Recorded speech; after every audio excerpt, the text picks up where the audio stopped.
If you're looking for top-notch menswear fashion, look no further than the Southern-bred styles of Billy Reid. Now, recently, he was honored as the best new menswear designer in America.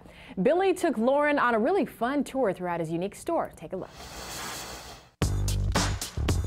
So I read that you were actually shocked when you won the CFDA award. You were up against some heavy-duty people. Very shocked. Going into that experience, I was, so intimidated. But it was the greatest, one of the greatest experiences. I cherish it. I'm so loving this store. So how do you think that this store reflects your sensibility in fashion? When we built the store out, we basically took the same approach that my wife and I took when we redid our house. We live in an old home that was built in 1890, and when we redid it 10 years ago, we had this carpenter friend who's so talented. We basically gutted parts of the house, saved everything, and then took all those parts and put it all back together. I love that. When we did this space, he actually came up with us, and we trucked all the timber, gathered materials all in Alabama, and brought them here in the space and designed it. You are a hands-on kind of guy. You actually physically, I could see you doing it yourself, knocking. We did physically do it, and I just wanted to do it that way. It felt like really sinking ourselves into it was it's your a home. part of it, you know. This is your home, it basically. It is, and that's exactly how I want people to feel. When they come in the store, we want them to feel like they're walking into our home. Billy, I walked in and I'm like, oh my God, that must be his mother. It is my mother. How chic was she? She was great, and you got to see this. She's too chic. This is hidden back here, but this is my grandmother.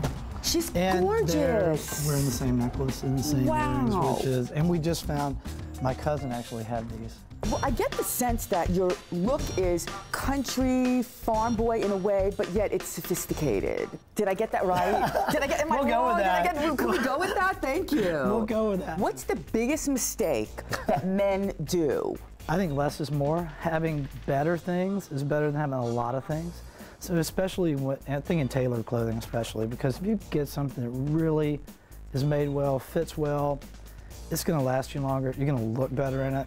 And I think making that investment is worth it. That's the way my closet is. I don't have really a lot of stuff in there. It's really just stuff that I kind of go-tos, I like to take things that have a sense of sort of timelessness to it. Like this is a cordovan that is typically used in home furnishings, but I know like all the old motorcycle jacks are made out of cordovan. So it's something you see, it's a beautiful skin, but really the beauty of the skin is what it's going to be like in 6 months. We use the word heirloom quite a bit, something that you could really pass down, it's going to be here for a long time. I would never think you would have a kiss belt in here. I love it though. Soup to nuts here. You can get ties, shoes, jackets. Who's this guy? Would that be a relative of yours? No, well, the baby in the picture is actually my son when he was 7 months old, I think. The gentleman that's with him he was the uncle of the carpenter that came here and helped us build out space. He had this look. This guy had this look, and I'm like, I walked inside and I told my wife, I said, I think this guy would be great for do a photo shoot with him. She's like, you are insane. He didn't have a phone. Oh my God. No phone. So I had to call his nephew and say, can you go down to his house and tell him that? So he came by and said, I want to take some pictures of you, which is not something usually two men talk about together in many. Yeah. So he's like, I'll do it. I can feel that you really love what you do. I do. I don't know what else I would do at this point, I guess so many years at it, but I do love it. On the label, made with love. Made with love, right? I like that. Wait, there was one jacket back here I have to show you. This one. We do a lot of made to measure. Where someone will come in and say, well, hey, what are you looking for? You want he's like, I want a tuxedo for my wedding. So it's like, we'll design it for them, and hand make the piece. So when we do that, we call it heirloom. You want them to be able to pass that down. And they will, and they will. Yes. And my favorite, look what this says, handmade in the United States. It's forever changing, so you never get bored. There's always something new. And the bad thing is that you always have to constantly be coming up with something new and innovative. I always describe it as if you were a band and you had to come up with an album every 5 months, that would be your... They couldn't do it. They would not be doing it.